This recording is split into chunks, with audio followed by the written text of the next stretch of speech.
History Secrets.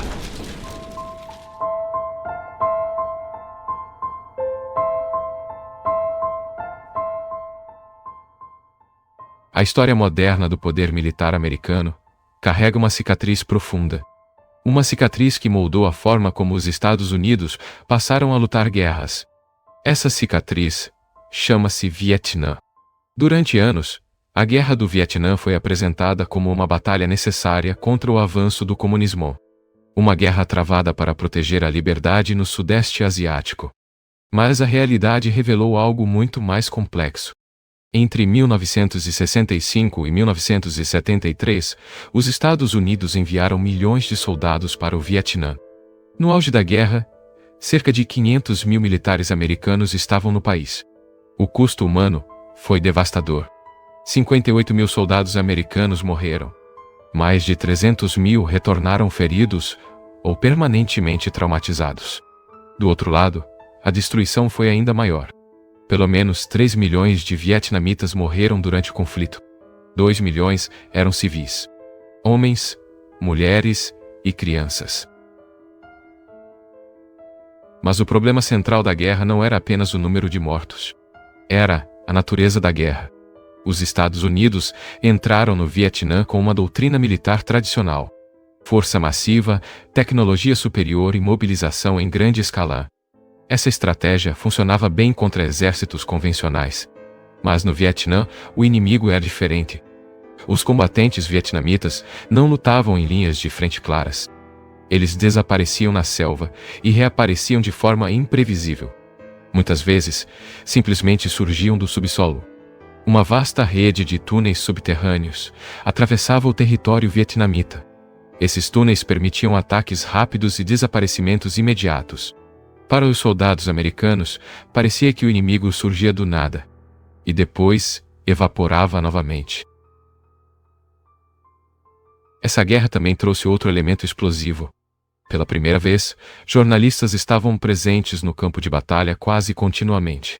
Eles fotografavam, filmavam, relatavam tudo. E o que o público americano começou a ver não era heroísmo militar. Era caos. Um episódio tornou-se símbolo dessa crise moral. O massacre de My Lai. Soldados americanos entraram em uma vila vietnamita e executaram centenas de civis. Homens, mulheres e crianças foram mortos. Cerca de 300 a 400 pessoas morreram naquele dia. Mas o que chocou ainda mais foi a revelação de que episódios semelhantes aconteciam com frequência. Quando essas histórias chegaram ao público americano, a reação foi imediata. Protestos explodiram nas universidades. Milhões de pessoas marcharam contra a guerra. Para muitos jovens americanos, aquela guerra simplesmente não fazia sentido. Eles estavam sendo recrutados para lutar em um país distante, sem entender exatamente por quê, e com grandes chances de morrer. Dentro das Forças Armadas, porém, a percepção era diferente. Muitos generais acreditavam que os militares estavam lutando corretamente. Na visão deles, o verdadeiro problema não estava no campo de batalha. Estava em casa, na política, na imprensa e na própria democracia americana. Essa tensão explodiu em 1971. Nesse ano, um documento secreto foi vazado para a imprensa. Ele ficou conhecido como os Papéis do Pentágono. O relatório havia sido produzido por analistas militares americanos. Seu objetivo era estudar toda a história da Guerra do Vietnã. O que o documento revelou foi devastador. Primeiro, mostrou que sucessivos presidentes americanos haviam expandido a guerra em segredo. Eisenhower, Kennedy, Johnson. Todos haviam aumentado o envolvimento militar sem informar plenamente o público. Mas a segunda revelação foi ainda mais chocante. Os próprios líderes americanos sabiam que a guerra provavelmente era impossível de vencer. O motivo era simples. O inimigo possuía vantagens que a tecnologia não podia neutralizar. Os combatentes vietnamitas dominavam o terreno, controlavam redes subterrâneas complexas e operavam com extrema mobilidade. Além disso, eles estavam constantemente se rearmando. Às vezes, com armas capturadas diretamente dos próprios americanos. Quando soldados americanos abandonavam munição durante retiradas ou combates caóticos, essas armas voltavam contra eles. Mas havia algo ainda mais irônico. Durante a guerra, os Estados Unidos lançaram mais bombas no Vietnã do que em toda a Segunda Guerra Mundial. Só que cerca de 20% dessas bombas não explodiam. E essas bombas não detonadas acabavam sendo reutilizadas. Transformavam-se em minas terrestres improvisadas. Muitas das minas que matavam soldados americanos eram feitas a partir dessas próprias bombas. Outra dificuldade vinha do aliado americano: o governo do Vietnã do Sul. Esse governo era frequentemente descrito como profundamente corrupto. Armas enviadas pelos Estados Unidos desapareciam misteriosamente. Muitas acabavam sendo vendidas no mercado negro. E algumas dessas armas voltavam para as mãos dos insurgentes. Ou seja, o próprio esforço militar americano acabava alimentando o inimigo. À medida que a guerra continuava, a situação tornava-se cada vez mais insustentável. As aldeias destruídas geravam raiva crescente entre a população local. Famílias inteiras perdiam parentes. Comunidades eram devastadas. Cada bomba lançada criava novos inimigos. Cada ofensiva ampliava o ressentimento. Mas talvez a revelação mais perturbadora dos papéis do Pentágono fosse outra. Mesmo sabendo que a guerra era praticamente impossível de vencer, os líderes americanos continuaram lutando. A razão? Credibilidade. Retirar-se do Vietnã poderia significar algo inaceitável para uma superpotência. Perder prestígio. Admitir derrota diante de um exército formado em grande parte por camponeses. Na lógica da Guerra Fria, isso teria consequências geopolíticas gigantescas. A União Soviética poderia interpretar como fraqueza. A China poderia ganhar influência. E o mundo inteiro poderia começar a duvidar do poder americano. Então, a guerra continuou. Mesmo quando já não havia uma estratégia clara de vitória. Quando os papéis do Pentágono foram publicados, a reação foi explosiva. Para milhões de americanos, aquilo confirmou seus piores medos. O governo havia mentido.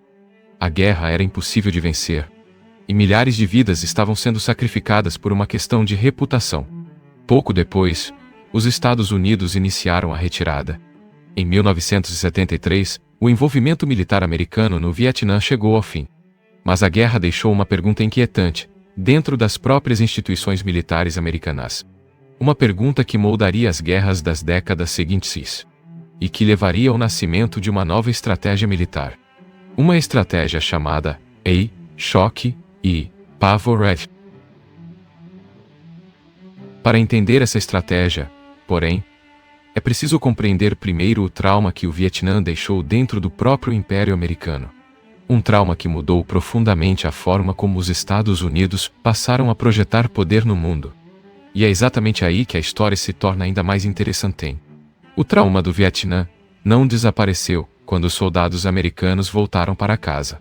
Pelo contrário, ele passou a assombrar profundamente o pensamento estratégico dos militares dos Estados Unidos. Para muitos generais, a guerra havia sido perdida não no campo de batalha, mas dentro da própria democracia americana.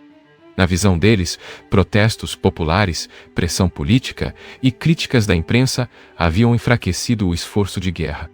Se os militares tivessem recebido liberdade total para lutar, argumentavam alguns oficiais, o resultado poderia ter sido diferente. Essa interpretação gerou uma reflexão perigosa. Talvez o maior obstáculo para um império não fosse o inimigo externo. Talvez fosse a própria democracia. Essa ideia começou a moldar uma nova lógica militar. Se guerras longas criavam protestos, se baixas militares geravam revolta popular, então talvez a solução fosse simples: evitar guerras longas, evitar baixas, e vencer conflitos antes que a população sequer tivesse tempo de reagir. Foi nesse contexto que surgiu uma nova doutrina militar. Uma doutrina que buscava eliminar o problema político da guerra. Ela ficou conhecida como choque e pavor. O princípio dessa estratégia era relativamente simples. Se um inimigo fosse atingido com uma força esmagadora logo no início do conflito, sua capacidade de resistência poderia colapsar imediatamente. Infraestrutura destruída. Comunicações interrompidas. Centros de comando neutralizados. A ideia era provocar uma paralisia completa. uma espécie de colapso psicológico, não apenas no exército inimigo, mas em todo o país. O objetivo não era apenas derrotar militarmente. Era provocar um estado de desorientação total. Daí o nome: choque e pavor. Mas havia também uma lógica política por trás dessa estratégia. Guerras rápidas produzem menos imagens, menos reportagens, menos protestos.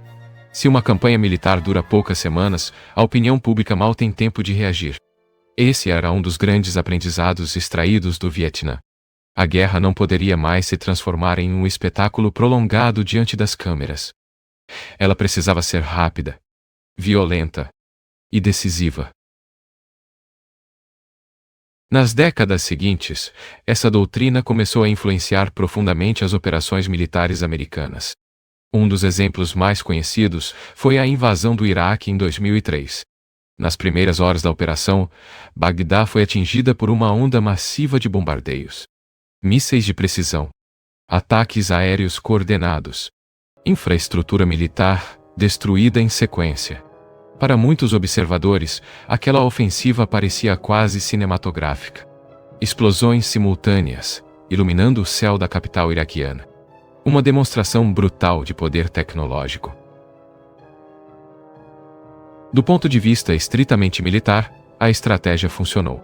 O regime de Saddam Hussein colapsou rapidamente. O governo foi derrubado em poucas semanas. Mas isso levantou outra questão. Uma questão que muitos analistas passaram a discutir. A estratégia de choque e pavor foi criada para derrubar governos, mas não necessariamente para estabilizar países. E esse detalhe se tornaria crucial. Após a queda de Saddam Hussein, o Iraque mergulhou em um período de caos. Infraestruturas essenciais haviam sido destruídas. Redes elétricas, sistemas de água, instalações administrativas. Além disso, decisões políticas tomadas logo após a invasão agravaram ainda mais a situação. Uma das primeiras medidas adotadas foi dissolver completamente o exército iraquiano. Centenas de milhares de soldados ficaram subitamente desempregados. Outro passo foi remover funcionários ligados ao antigo regime. Funcionários públicos, administradores, policiais. Em poucas semanas, grande parte da estrutura administrativa do país havia desaparecido. O resultado foi previsível. O Estado entrou em colapso. Esse tipo de cenário levou alguns analistas a levantar uma hipótese controversa. Talvez o objetivo real dessas campanhas não fosse reconstruir países, mas impedir que novas potências regionais emergissem. Se um país fosse destruído politicamente, fragmentado, incapaz de se reorganizar, ele deixaria de representar uma ameaça geopolítica. Essa interpretação permanece altamente debatida, mas ela aparece com frequência em análises críticas da estratégia americana no Oriente Médio. Enquanto essas discussões se desenvolviam, outra reflexão começava a surgir. Ela dizia respeito à própria natureza do poder imperial. No início da década de 1990, após o colapso da União Soviética, os Estados Unidos haviam se tornado a única superpotência global. Naquele momento, uma visão relativamente cautelosa orientava a política externa americana. A chamada ordem internacional baseada em regras. Essa abordagem defendia 3 princípios principais. Primeiro, objetivos militares limitados. Operações militares deveriam ter metas claras e restritas. Segundo, cooperação internacional. Guerras deveriam ocorrer dentro de coalizões amplas. Terceiro, legitimidade institucional. O uso da força deveria ocorrer com autorização de organismos internacionais, como as Nações Unidas. Esse modelo havia sido aplicado durante a Guerra do Golfo em 1991. Naquele conflito, o objetivo era relativamente simples: expulsar o exército iraquiano do Kuwait. Nada mais. Os Estados Unidos lideraram uma grande coalizão internacional, e a operação militar ocorreu com apoio formal da ONU. Quando o objetivo foi alcançado, a guerra terminou. Sem tentativa de derrubar o regime de Saddam Hussein. Sem ocupação prolongada. Para muitos analistas, aquela abordagem representava um tipo de hegemonia disciplinada. Uma superpotência que exercia poder, mas dentro de certos limites. Mas nas décadas seguintes, essa lógica começou a mudar. Gradualmente, os Estados Unidos passaram a agir de forma mais unilateral. Operações militares sem grandes coalizões. Intervenções com objetivos amplos. Mudanças de regime. Campanhas prolongadas. Essa transição levantou uma pergunta fundamental. Por que uma potência dominante abandonaria uma estratégia que parecia funcionar relativamente bem? Uma possível explicação aparece em uma analogia curiosa. Imagine um homem extremamente rico. Ele construiu um império financeiro ao longo da vida, administrado por especialistas experientes, consultores disciplinados e uma estrutura cuidadosamente planejada. Agora imagine que esse homem está prestes a morrer. Ele deixa todo esse império para seu filho. O filho herda riqueza, poder e influência, mas também herda regras, conselheiros, limites, disciplina. A pergunta então surge: quanto tempo levará até que o novo herdeiro comece a ignorar essas regras? Até que ele demita os conselheiros? Até que comece a tomar decisões impulsivas? Essa analogia sugere algo provocativo. Talvez o comportamento das grandes potências não seja apenas estratégico. Talvez também seja psicológico. Quando um país se torna extraordinariamente poderoso, pode surgir uma sensação de invulnerabilidade. Uma crença de que ninguém pode realmente desafiá-lo. Essa percepção pode gerar algo perigoso: arrogância estratégica. Segundo algumas análises críticas, 3 problemas começaram a aparecer na política militar americana. O primeiro foi o excesso de compromissos. Bases militares espalhadas pelo mundo. Guerras simultâneas. Presença militar em múltiplas regiões. Manter um império global exige recursos gigantescos. E isso pode gerar sobrecarga. O segundo problema seria a falta de foco estratégico. Se um país intervém em muitos conflitos diferentes ao mesmo tempo, torna-se difícil definir prioridades claras.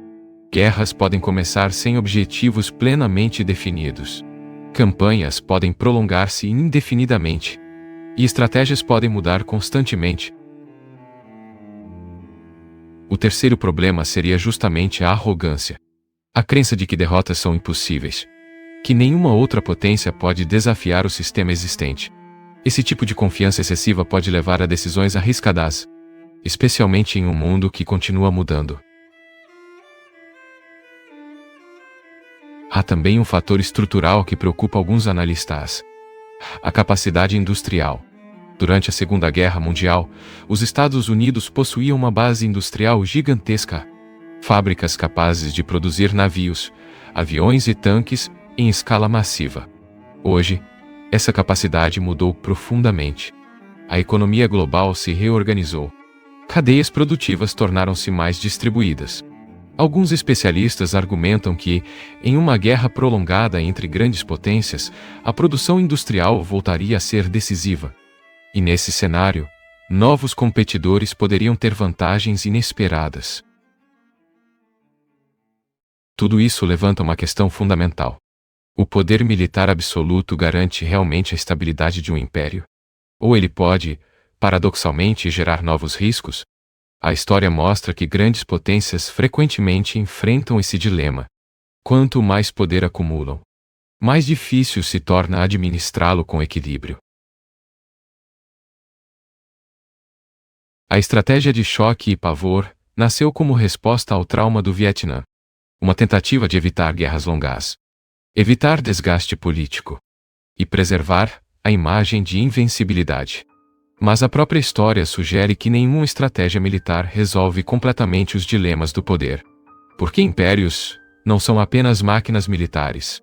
Eles são sistemas políticos. E sistemas políticos sempre carregam tensões internas. Talvez essa seja a pergunta mais profunda que essa história levanta. Como uma superpotência mantém seu poder, sem ser consumida por ele? E se a história ensina alguma coisa, é que essa pergunta raramente tem respostas simples. Se olharmos para a história das grandes potências, um padrão curioso começa a aparecer. O poder raramente desaparece de forma repentina. Na maioria das vezes, ele se transforma lentamente. Impérios não entram em colapso apenas por derrotas externas.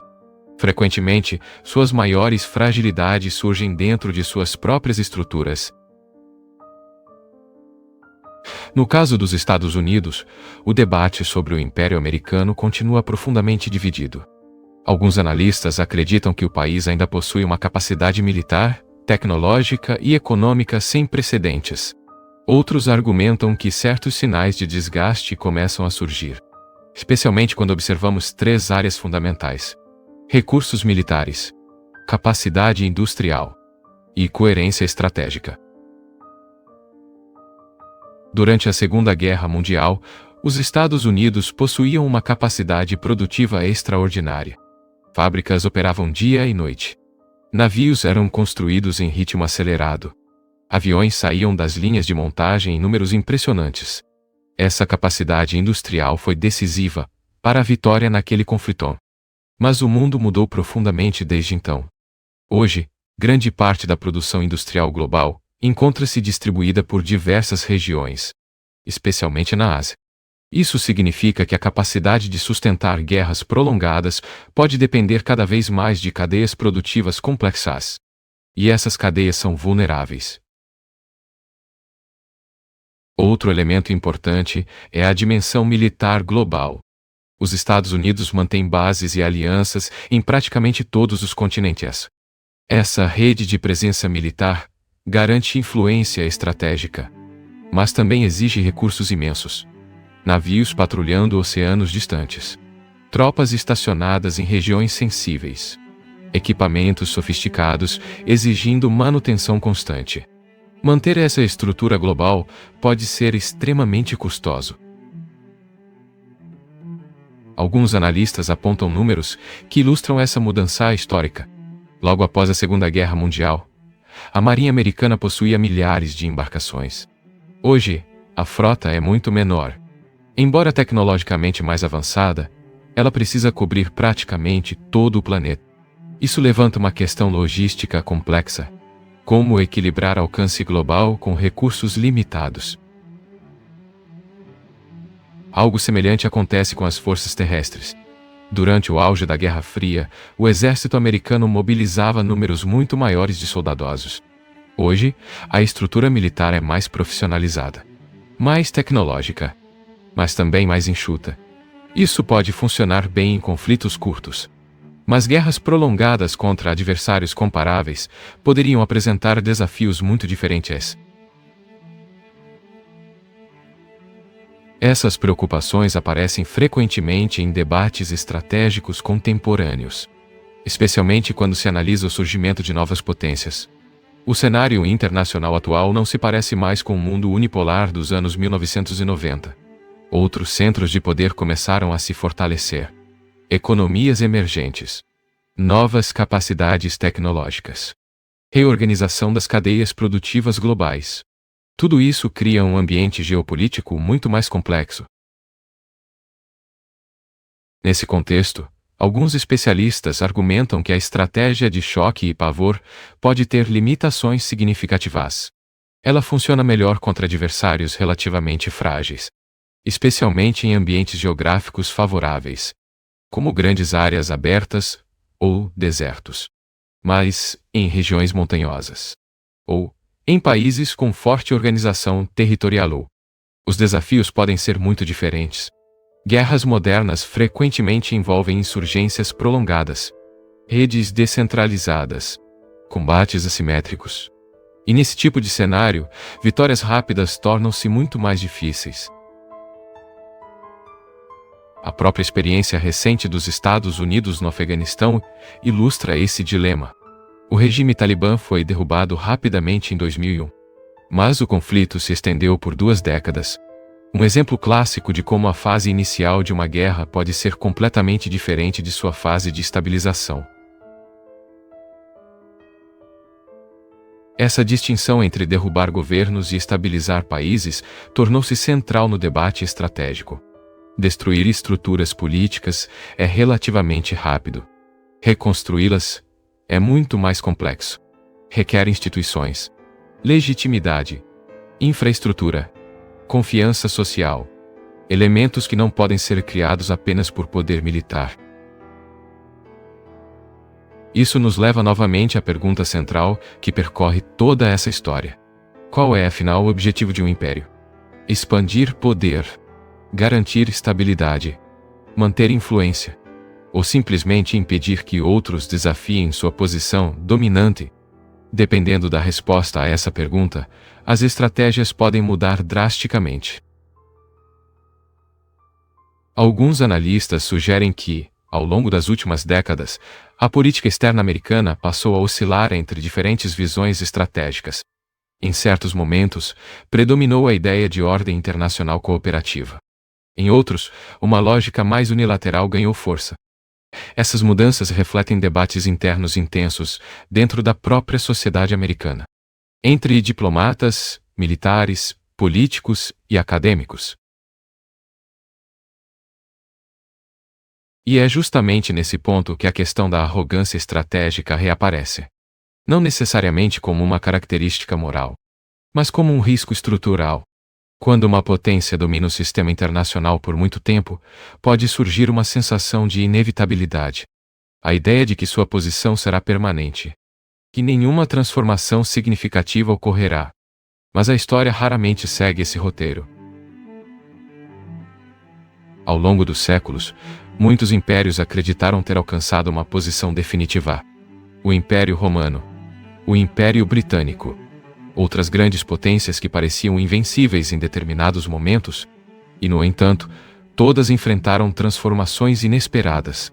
Mudanças tecnológicas, mudanças econômicas, mudanças sociais, mudanças geopolíticas. Isso não significa necessariamente que um império esteja prestes a desaparecer, mas significa que o poder internacional é sempre dinâmico, sempre sujeito a novas forças, novas alianças, novos desafios.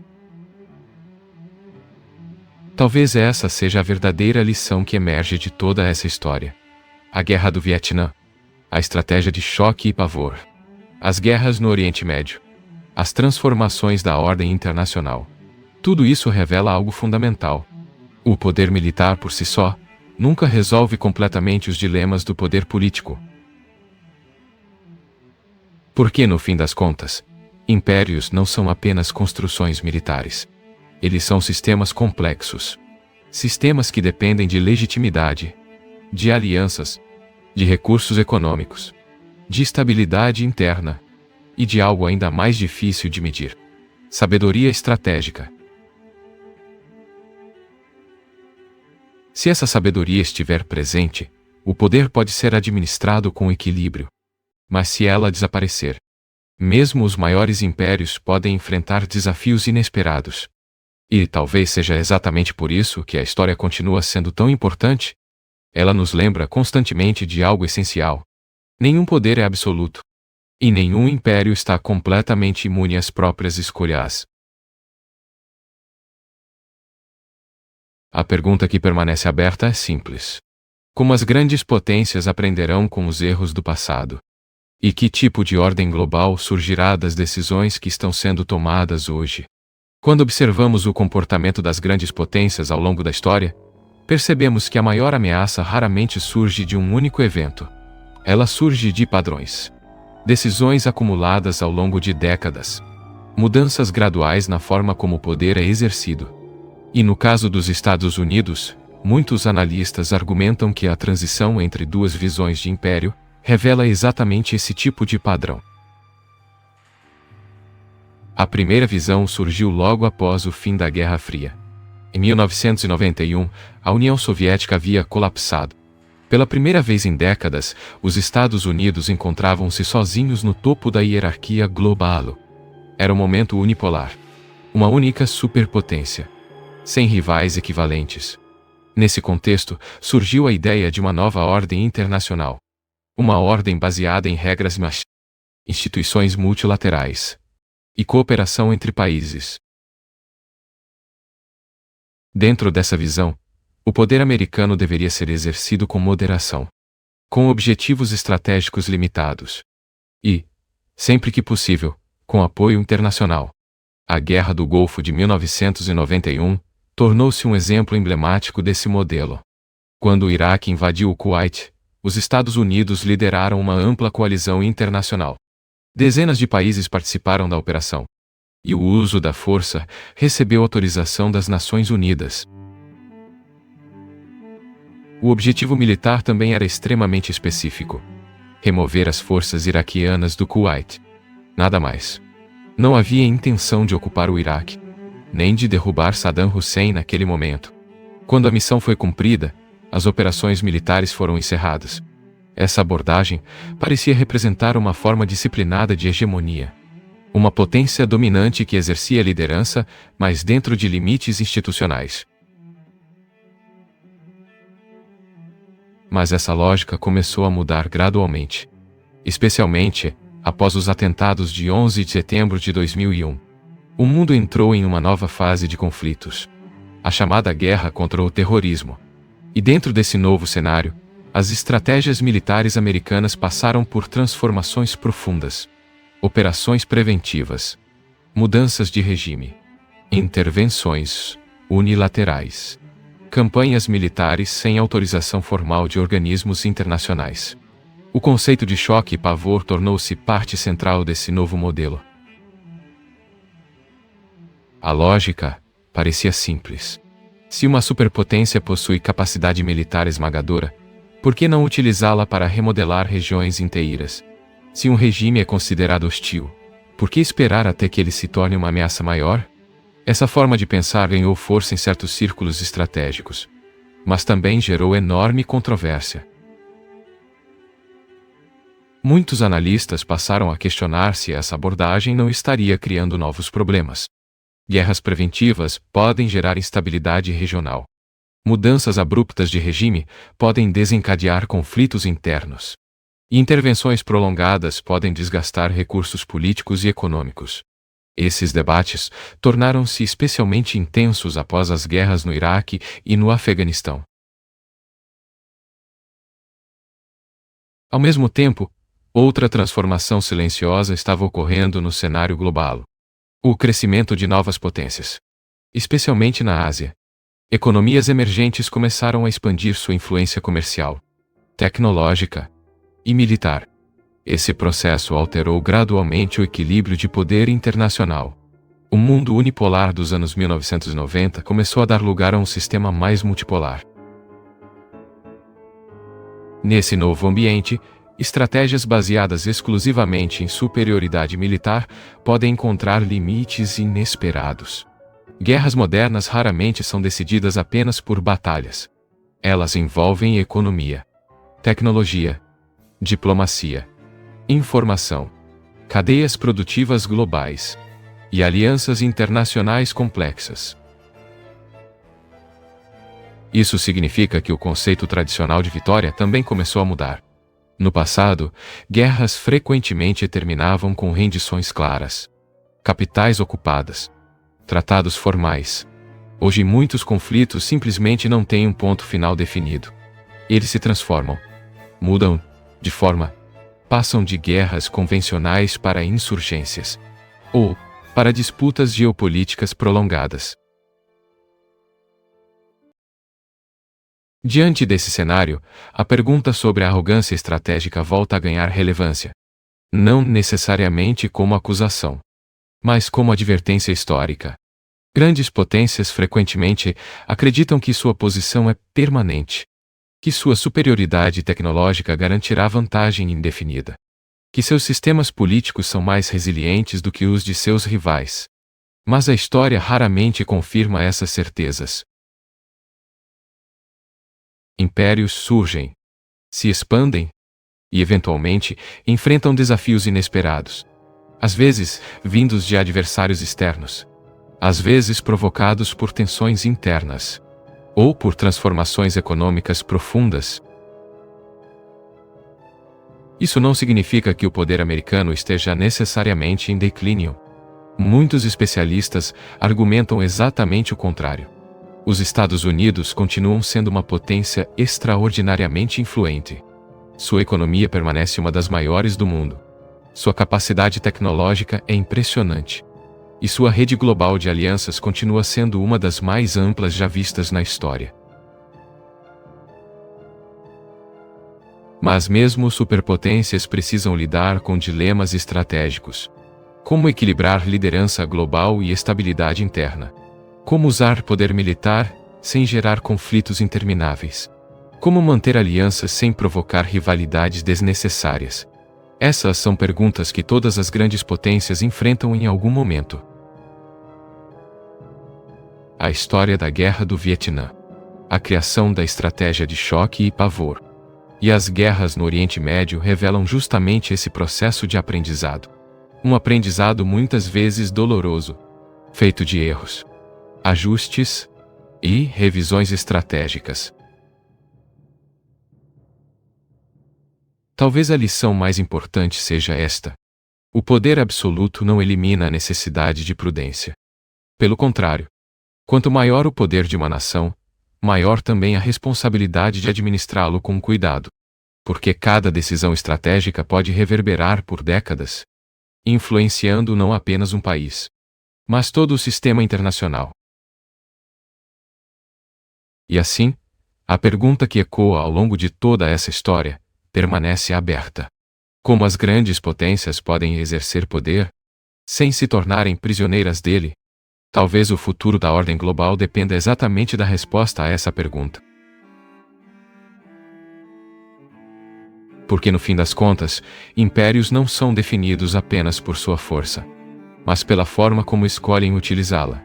Ao longo da história, cada grande potência desenvolveu sua própria forma de justificar a existência de seu império. Roma falava em civilização e ordem. O Império Britânico falava em comércio, progresso e expansão marítima.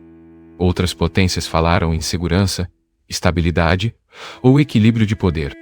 Em cada época, o discurso muda, mas a pergunta fundamental permanece a mesma.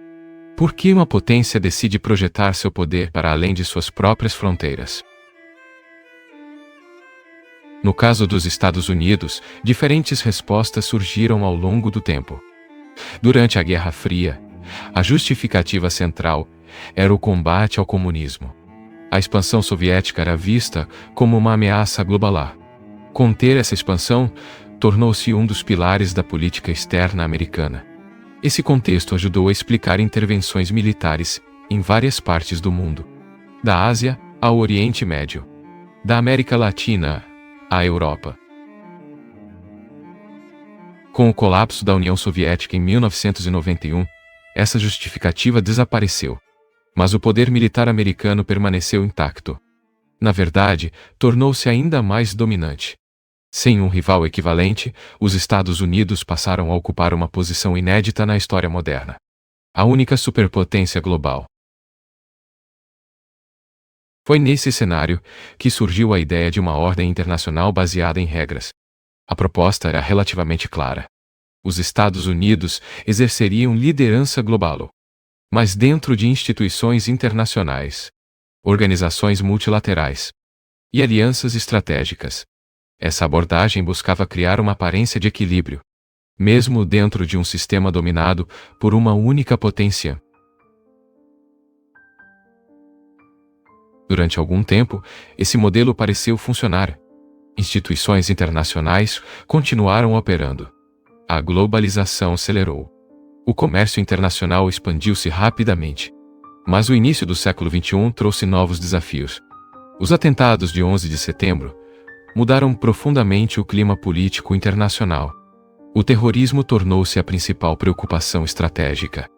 Isso levou a uma nova fase de intervenções militares. Nesse contexto, o conceito de choque e pavor ganhou destaque. A ideia de derrotar rapidamente inimigos considerados perigosos, antes que se tornassem ameaças maiores. Mas como vimos, essa estratégia também trouxe consequências inesperadas. Conflitos prolongados, instabilidade regional, debates intensos sobre o papel da força militar na política internacional. Esses debates continuam até hoje, especialmente porque o sistema internacional está passando por transformações profundas. Novas potências econômicas surgem. Tecnologias disruptivas alteram a natureza da guerra. Disputas geopolíticas se deslocam para novas áreas, como o espaço cibernético, a inteligência artificial e o controle de cadeias produtivas estratégicas. Nesse cenário em constante mudança, a própria definição de império começa a se tornar mais complexa. No passado, impérios eram definidos principalmente por territórios conquistados. Hoje, o poder pode se manifestar de formas muito diferentes.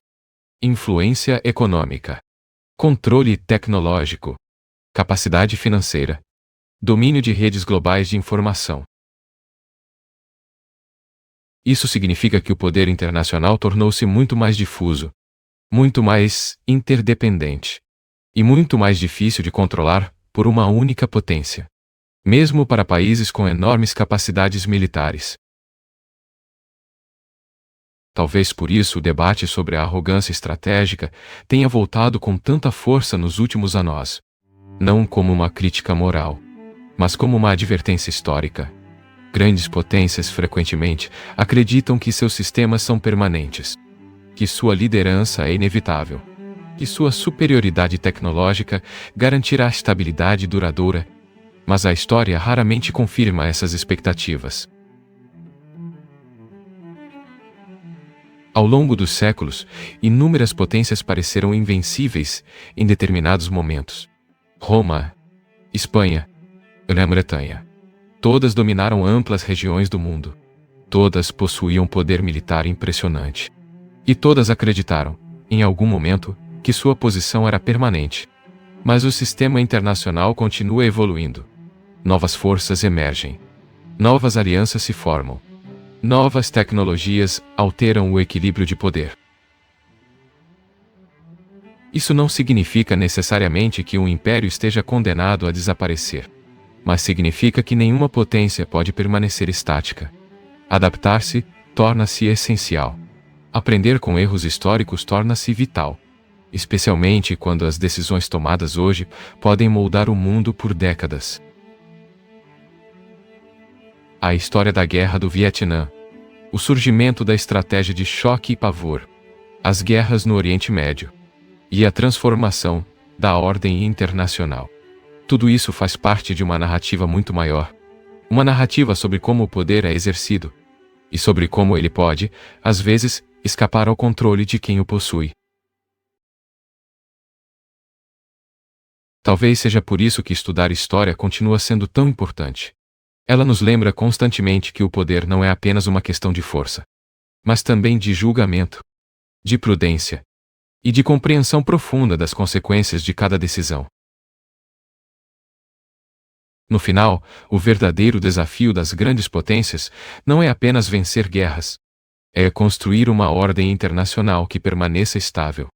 Uma ordem que evite conflitos desnecessários e que permita que o poder seja exercido com responsabilidade. Porque, no fim das contas, a história mostra algo essencial. Impérios podem ser construídos pela força, mas sua sobrevivência depende de algo muito mais difícil: sabedoria. E essa talvez seja a pergunta mais importante de todas: se as potências do presente aprenderão realmente com as lições do passado, ou se repetir-se-á novamente o ciclo que tantas vezes já marcou a história humana.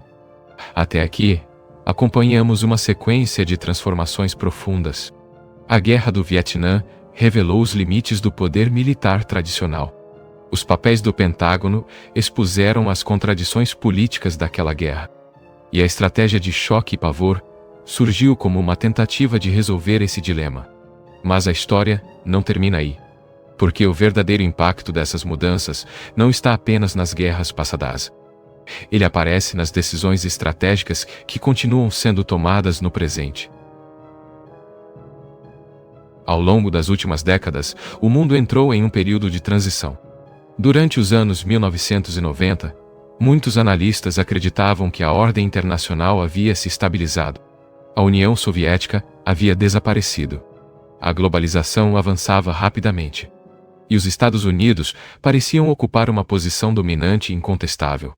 Alguns chegaram a afirmar que aquele momento representava o fim das grandes disputas geopolíticas. Mas a história raramente segue caminhos tão simples. Pouco a pouco, novas forças começaram a alterar o equilíbrio global.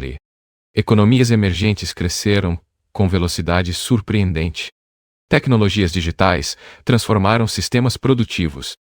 Cadeias de suprimento tornaram-se globais. E novas potências passaram a disputar espaço em diferentes regiões do mundo. Essas mudanças criaram um cenário muito mais complexo do que aquele imaginado no início da década de 1990. Hoje, a competição internacional ocorre em múltiplos níveis: militar, tecnológico, financeiro, industrial e até mesmo informacional. Em muitos casos, batalhas decisivas não acontecem mais em campos de guerra tradicionais.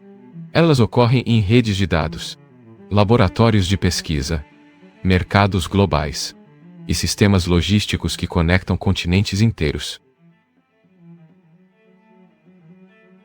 Dentro desse novo ambiente, estratégias militares clássicas enfrentam desafios inesperados. Uma campanha de choque e pavor pode derrubar um governo em poucos dias. Mas ela não resolve disputas tecnológicas, não controla cadeias industriais e não garante influência econômica de longo prazo. Por isso, muitos estrategistas começaram a ampliar o conceito de poder. Não basta possuir armas avançadas.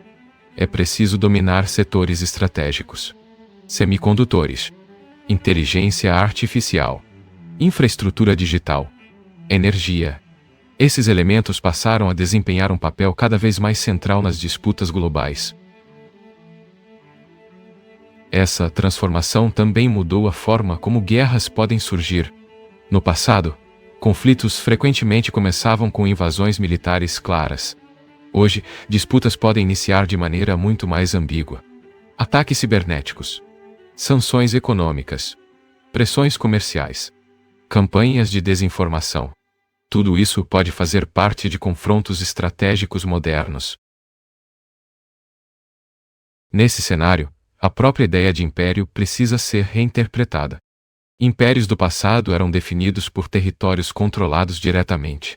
Hoje, o poder muitas vezes se manifesta por redes de influência, acesso a mercados, controle tecnológico, parcerias estratégicas.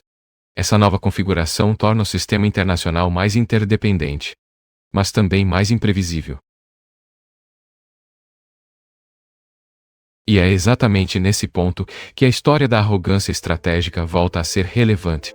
Quando uma potência acredita que sua posição é permanente, ela pode subestimar mudanças estruturais, mudanças econômicas, mudanças tecnológicas, mudanças demográficas, mudanças políticas. Essas transformações costumam ocorrer lentamente, mas seus efeitos podem ser profundos. A história está repleta de exemplos desse tipo de processo. Impérios que pareciam sólidos durante décadas, mas que, gradualmente, começaram a enfrentar pressões crescentes. Algumas dessas pressões vieram de fora, outras surgiram dentro de suas próprias sociedades. Nenhum sistema de poder permanece estático. Todos evoluem. Todos enfrentam desafios. Talvez a lição mais importante dessa longa trajetória seja justamente essa. O poder internacional não é uma condição permanente. Ele é um processo. Um processo que exige adaptação constante, estratégia cuidadosa e compreensão profunda das mudanças em curso. A Guerra do Vietnã ensinou aos Estados Unidos que mesmo uma superpotência pode encontrar limites inesperados. A estratégia de choque e pavor tentou responder a esse desafio. Mas ela também revelou novos dilemas. Dilemas sobre estabilidade, sobre legitimidade e sobre as consequências de intervenções militares rápidas. Agora, o mundo entra em uma nova fase. Uma fase marcada por competição entre grandes potências, disputas tecnológicas e reorganização da ordem internacional. Nesse novo cenário, as lições do passado tornam-se ainda mais importantes. porque cada decisão tomada hoje pode moldar o sistema global nas próximas décadas. Talvez seja por isso que o estudo da história continua sendo tão essencial. Ele nos permite enxergar padrões, compreender erros anteriores e reconhecer sinais de transformação antes que se tornem crises abertas. No final das contas, impérios não são apenas construídos por força militar. Eles são sustentados por estratégia, por alianças, por recursos econômicos e, acima de tudo, por decisões políticas tomadas ao longo do tempo. Decisões que podem fortalecer ou enfraquecer um sistema inteiro. A pergunta que permanece aberta é simples: como as potências do presente irão lidar com essas transformações? Se aprenderão com as lições do passado? Ou se novos ciclos de rivalidade e conflito irão emergir? A resposta ainda está sendo escrita nos acontecimentos que se desenrolam agora, em decisões que talvez só compreendamos plenamente muitos anos no futuro. Porque, no fim das contas, a história nunca está realmente concluída. Ela continua sendo escrita, todos os dias. À medida que o século XXI avança, uma nova realidade começa a se impor no cenário internacional. A era da hegemonia absoluta parece cada vez mais distante. Em seu lugar, surge um sistema mais complexo.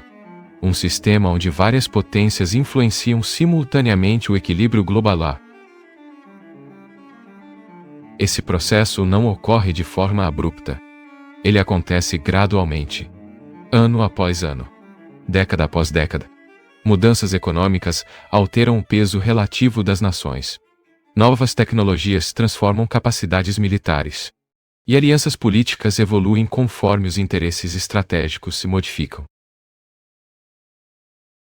Nesse contexto, o conceito tradicional de poder militar passa por uma transformação profunda. Durante grande parte do século XX, a superioridade militar era vista como o principal instrumento de influência global. Exércitos maiores, mais tanques, mais navios, mais aviões. Esses fatores eram frequentemente considerados decisivos. Hoje, no entanto, a competição estratégica envolve muitos outros elementos. Economia, tecnologia, energia, cadeias de suprimento, capacidade científica, controle de infraestrutura digital. Todos esses fatores se tornaram peças centrais na disputa entre potências. Em muitos casos, eles podem ser tão decisivos quanto o poder militar. Essa mudança não elimina o papel das forças armadas, mas altera profundamente sua função. Guerras entre grandes potências tornaram-se extremamente arriscadas, especialmente em um mundo onde várias nações possuem arsenais nucleares. Isso significa que confrontos diretos são frequentemente evitadosos. Em vez disso, a competição tende a ocorrer em áreas indiretas. Disputas econômicas, influência regional, pressões diplomáticas, operações cibernéticas.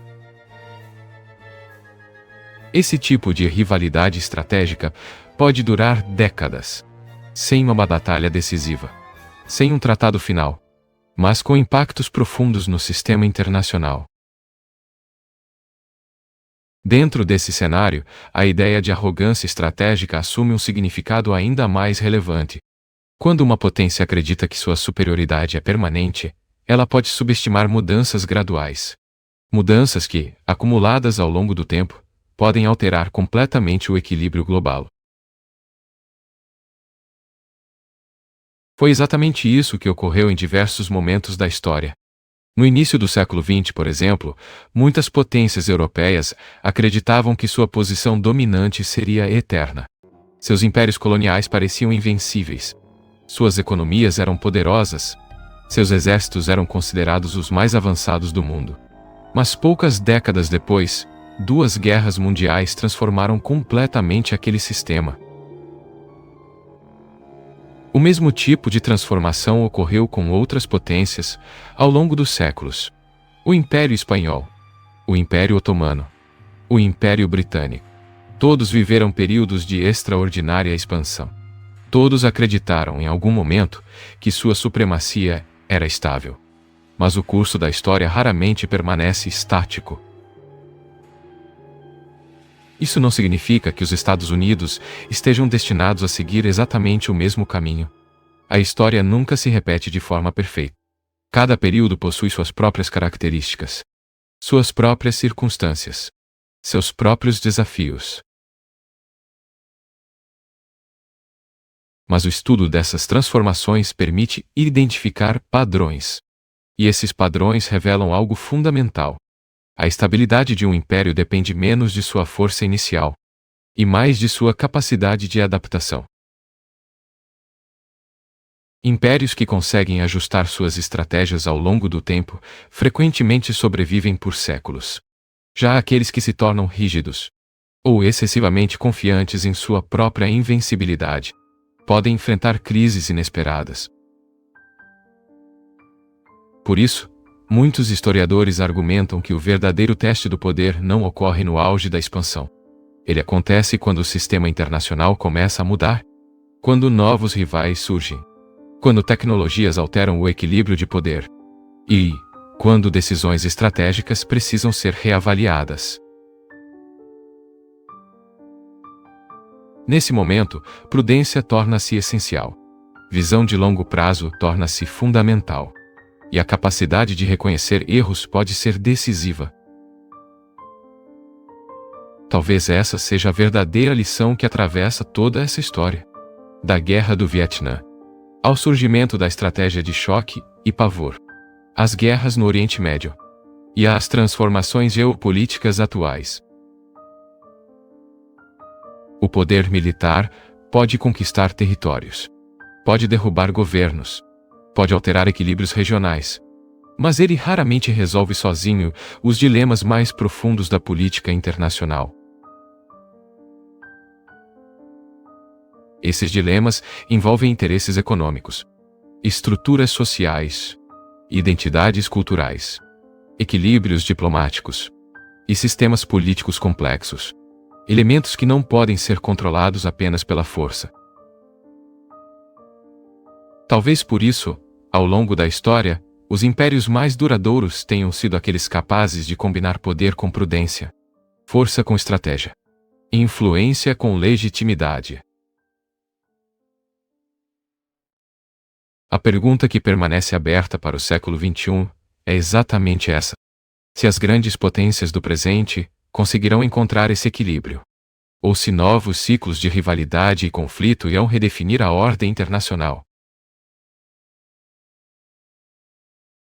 A resposta ainda está em construção. Nas decisões políticas, nas disputas econômicas, nas transformações tecnológicas e nas escolhas estratégicas que moldarão as próximas décadas. Porque, no fim das contas, a história nunca está realmente concluída. Ela continua sendo escrita por todos aqueles que participam das decisões que definem o rumo do mundo. E talvez seja justamente por isso que compreender o passado permanece tão importante. Ele nos ajuda a enxergar o presente com mais clareza e a imaginar com mais responsabilidade o futuro que ainda está por vir. Mesmo depois de séculos de estudos e descobertas, muitos eventos da história ainda permanecem sem explicação. Talvez porque alguns segredos simplesmente nunca foram revelados. Este foi Story Secrets. Porque alguns segredos da história ainda estão esperando para serem revelados.